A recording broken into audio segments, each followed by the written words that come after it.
I forgot what Q&A this was. Sorry about that, because it's been such a long time since I did them. I kind of forget which Q&As I've done. So I'll pound out a few of them, and I'll just title them whatever they are. So for those of you joining me for the very first time, this is me responding to various questions and comments again on various different videos. I never censor my comments. I always encourage people to jump in on the conversation because it's usually pretty fantastical. Whether we agree to disagree, all good. Say your piece. Today's date is the 17th of November, 2016. And let's just get this show on the road here and see. Is this the one I want? Absolutely not, because there's nothing on that one. So we will get rid of that one. Imposter. All right, is this the one I want? I've already read that one before, but this is going to be one. Okay, here we go. Now, keep in mind, most of these things are really old because I just haven't kept up to them, but we're back in the show again, so here we go. Let's jump into it. The attacking at the military recruitment office was a Muslim man saying, Allah told me to do it. I did it for Islam. He used a knife, not a gun, so they can't blame the gun. The police chief is telling everybody, be aware of Islamophobia. We can't blame one certain group, and it's a good chance he was on drugs. That was the reason he did this. Yeah, that was that was a while ago. Yeah, but whether they're crazy, whether they're on drugs or whatever, there's that influence of, that they manifest into the radicalness, right? So the reason itself is like, let's say Islam never existed, this guy probably still would have done it. That type of thing. You just would have found something else to attach to. The problem is that there's so many people attached to the radical sides of it, right? That's what needs to not only be discussed, but to be understood. That's why it's such a dangerous ideology. Yes, I know not every Muslim is a terrorist and stuff like that, but you can see how they attach to it, right? So, remind me of the first time I tried Canadian beer. I was living in this huge house off of Spadina in Toronto, and my neighbor pulled out La Fin de Monde, Trois Pistoles, outstanding stuff. Yeah, I just don't drink the last little bottom of it. A little known fact, Canada makes one of the best beers out. Happy St. Patrick's Day. So I was on St. Patrick's Day, okay, and it's the 17th today. Wow, luck of the Irish, I got that one right. Oh, geez, there we go. That's pretty funny. It's the 17th and all the way back to the so that tells you when this was last done. So I was done. This one goes back to Paddy's Day. There you go. Little known fact too. Labatt's Blue at one point was the most popular beer in the world. Yeah.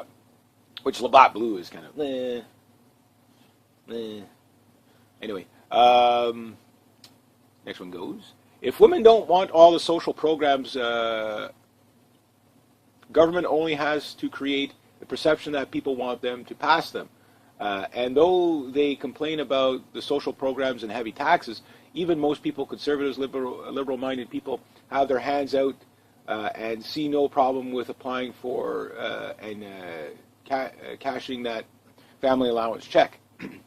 And of course, central banks would have people blame the social programs for the people's hardship while completely ignoring the part that fraudulent money and wealthy skimmed through interest plays.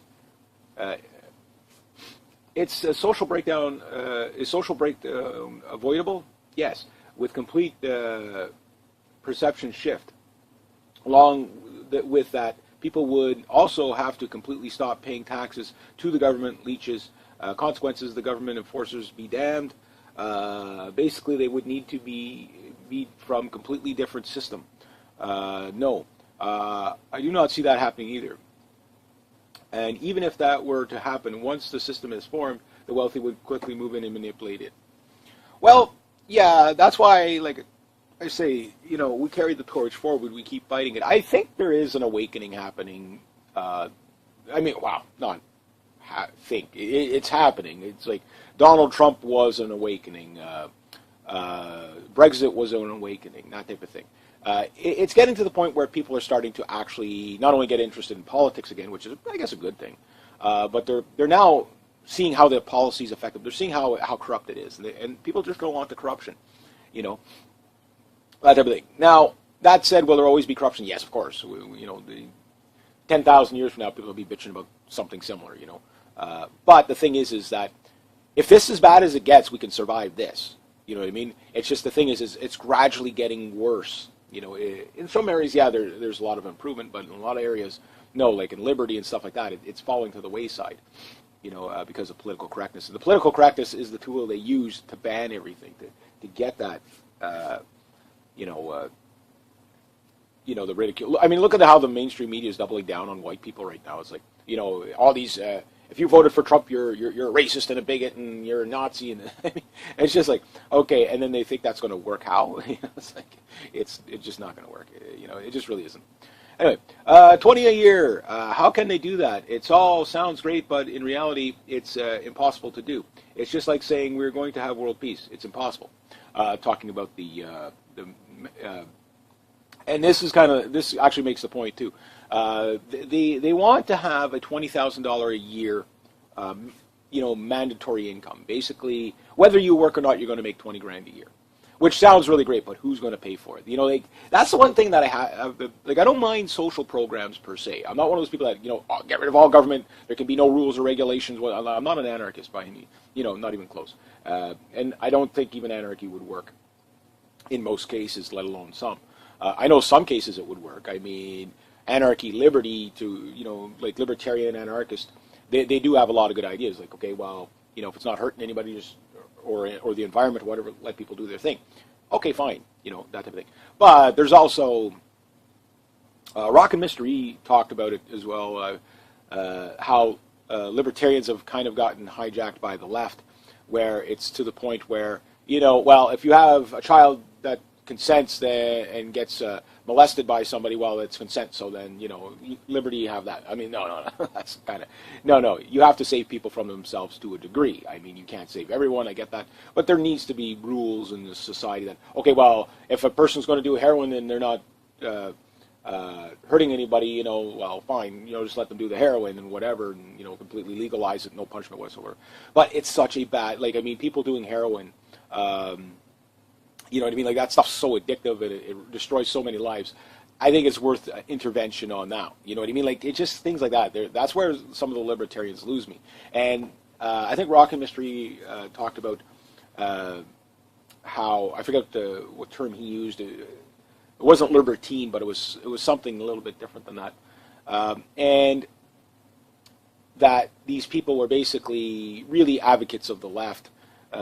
You know, like your progressives, that type of thing. Like, they kind of went full circle on it, you know, but like, instead of going from the angle of we need to control everything, it's more of an angle of you need us to let us to do whatever we want. So, which, again, you know, even if you're not hurting somebody else, if you're hurting yourself, you know, the idea that, you know, just let them hurt themselves, I mean, that's kind of, no, you can't do that. But getting back to the 20,000, again, you know, we've seen it on the CBC, and all the socialist students will be out there. Yeah, give me 20 grand a year. Sure, free money. Yeah. But again, we have to explain to people there is no such thing as a free lunch. It's pay me now, pay me later. And that's what the students at, you know, well, you know, we want free tuition. Well, of course students want free tuition. They want free everything.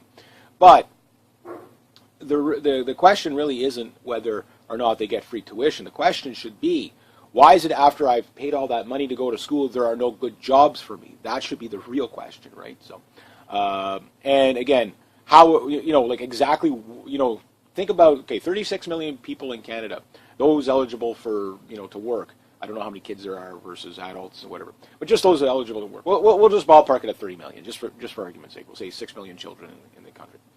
So to come up with 20 grand for minimum of, you know, 30 million people, it's not sustainable. Now, those making more than 30,000, well, again, these people are going to be taxed so high that okay, yeah, we're going to give you a free, you know, a free 20,000 a year. However, there's an 82% tax on it. You know, so you're going to get, you know, like $4 grand. You know, like you're not going to get anything. So that's how the government kind of works. We're going to give you something, pretend to give you something. So here's the money we're going to give you now. Give us the money back. Like why not just skip all that in the first place? But the thing is the cost of that social program kills how many jobs? You know, so I'm going to leave it at that. So it's not believable. It's just not believable. Anyway, if you like this kind of content, please consider making a donation to the channel. Links down below. Thank you so much to everybody who has. Next to that, rate, subscribe, share, comment, like, be true to yourself, be true to others. Always do the right thing, and have yourselves a great day. G'day, and welcome. Q&A, blah, blah, blah, blah. I forgot what Q&A this was. Sorry about that, because it's been such a long time since I did them. I kind of forget which Q&As I've done. So I'll pound out a few of them and I'll just title them whatever they are. So for those of you joining me for the very first time, this is me responding to various questions and comments again on various different videos. I never censor my comments. I always encourage people to jump in on the conversation because it's usually pretty fantastical. Whether we agree to disagree, all good. Say your piece. Today's date is the 17th of November, 2016. And let's just get this show on the road here and see. Is this the one I want? Absolutely not, because there's nothing on that one. So we will get rid of that one. Imposter. All right, is this the one I want? I've already read that one before, but this is going to be one. Okay, here we go. Now, keep in mind, most of these things are really old because I just haven't kept up to them, but we're back in the show again, so here we go. Let's jump into it.